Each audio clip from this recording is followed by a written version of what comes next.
Nuomici, a lifetime win rate of 59% in the 1v1 set, 28 and 13 overall in sets.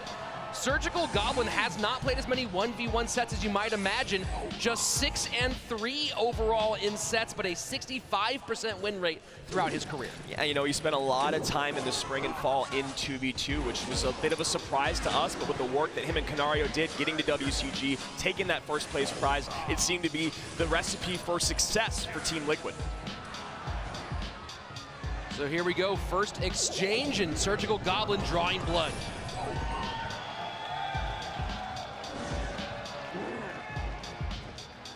Magic Archer cycles left, and Surgical Goblin just not going to stop that party. He's loving the music, man. He got the bass bumping here in the arena. The crowd's loving it. Why stop? Make him play your game.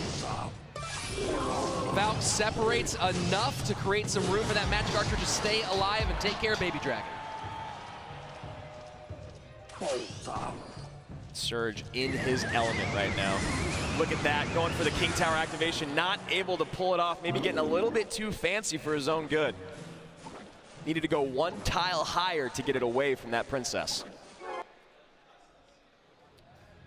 So here we go, bomb tower down, and this was so prevalent during the seeding tournament. Bomb tower, Magic Archer, Valkyrie. Maybe expecting he was up against Elixir Golem. And there you go, Earthquake with Elixir Golem is another thing we saw at the seeding tournament for that reason right there. And because of that, Surge now 2 bad NATOs in a row.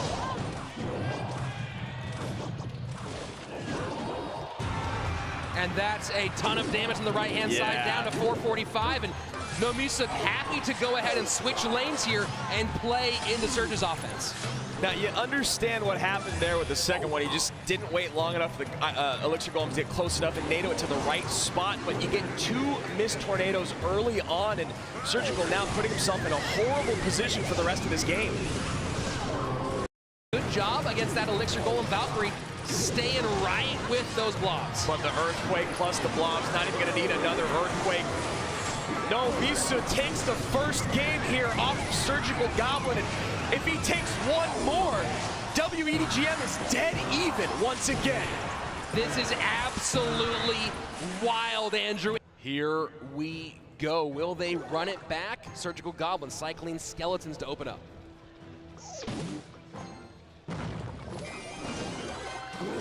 So Tombstone is a very interesting card. You talked about it a little bit at the top of the show, and at the seeding tournament, we saw a handful of decks that would rotate 3 cards specifically, and it was always the building. It would be either a Goblin Cage, a Bomb Tower, or a Tombstone in that spot. And obviously, without me explaining, you know why you would pick one over the other. Tombstone, obviously cheaper, had a 0% win rate. 0%.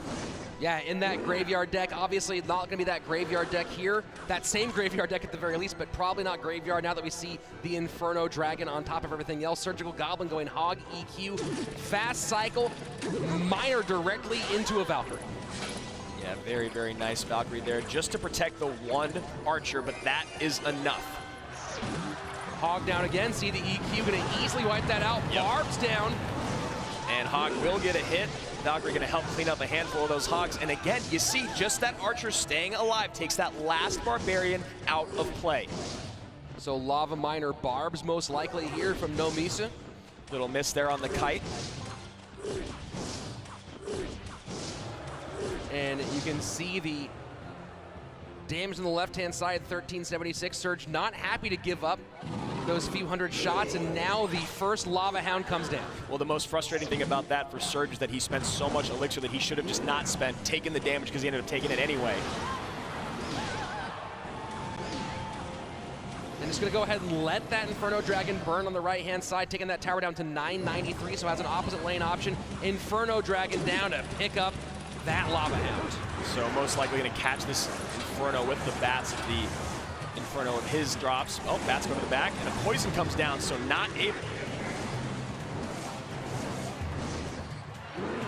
Surgical Goblin with options in both lanes. He knows where Nuomici wants to go. He wants to push this left-hand side. Barbarians down in response to the Valkyrie. Ignores the Baby Dragon, the correct move. And now looks like it's possible. There's a nice, beautiful get that out of the way. Hog Rider gets on tower. Beautiful pre-earthquake, and now Surge just needs one more hog hit to come down, coupled with some earthquakes, and Nuomici is in a horrible spot. There it is, Valkyrie in front, hog going through. That slow makes just enough room. There it is! That's it! Surgical Goblin bounces back in game number 2. Here we go. Could be the final game of the day. Nuomici, pressure is on. In that year, and here he is with a chance to get the big one, the World Championship. And how fitting for Surge to be the one to close everything out if he can take this game. And Nuomici looking to be the hero for China and WEDGM. Both players taking their time. First 30 seconds away, no one's blinked yet.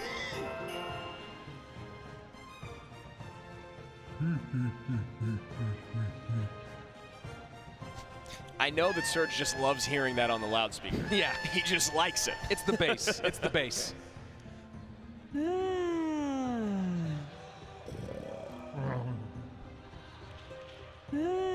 know, keeping an eye on Nuomici's face here, you gotta wonder if maybe these are making him just a little bit nervous. Yeah, and if I'm Nuomici, you know what I do? I mute those emotes right now. Oh, yeah. Don't play Surge's game, play your own like you did in game 1. And drawing some cheers from the crowd, CRL #1, that's the dream. 45 seconds left in single elixir. Will we decide it all in just a quick 60? Yeah, I can't wait to see what this is going to be. Will it be in the sky? Will it be on the ground? You have to imagine we're going to see lava or golem from these guys.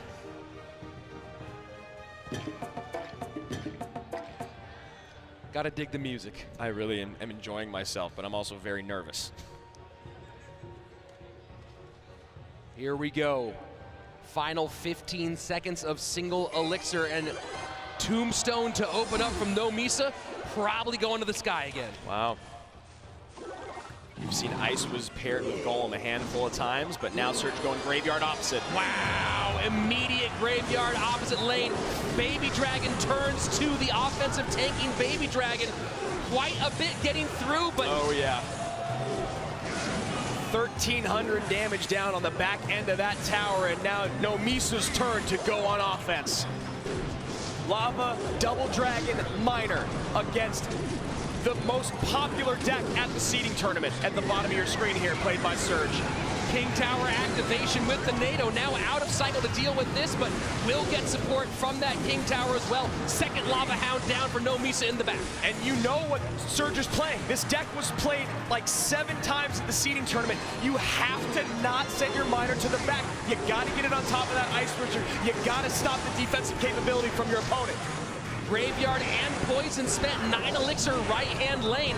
Does not get the tower down, takes care of those barbarians, but now has to deal with the Lava Hound, Baby Dragon, and a beautiful kite on that Inferno. Gonna need to pull this all together. There it is. And Bomb Tower does pick up. Miner goes to the outside, picked up by the Knight on the left-hand side. I mean, now that the King Tower is already activated, he doesn't need to go to the safe spot. And you, of course, get that support on the Inferno Dragon on the right-hand side. 9/11 still remains on the right for Nuomici. On the left-hand side, trying to find a way through. Tornado pulls it all together. 90 seconds separate Surgical Goblin and Team Liquid from a World Finals Championship. Graveyard down, poison down, barbarians in, trying to do something. Giving so much poison value time and time again. Surge is pouring it on. 70 seconds left. Here we go. Does he pull the trigger? Yes, he does. One more time. Graveyard on the tower. Defensive poison this time. 293. That's it. That's going to do it. Team Liquid is going to be your champions. Team Liquid has done it. Surgical Goblin takes home the title for his team 48 hours ago. We didn't think he was going to be there, but with a little bit of luck and some great plays by your rookie, here we are, CRL West, Team Liquid, World Champions.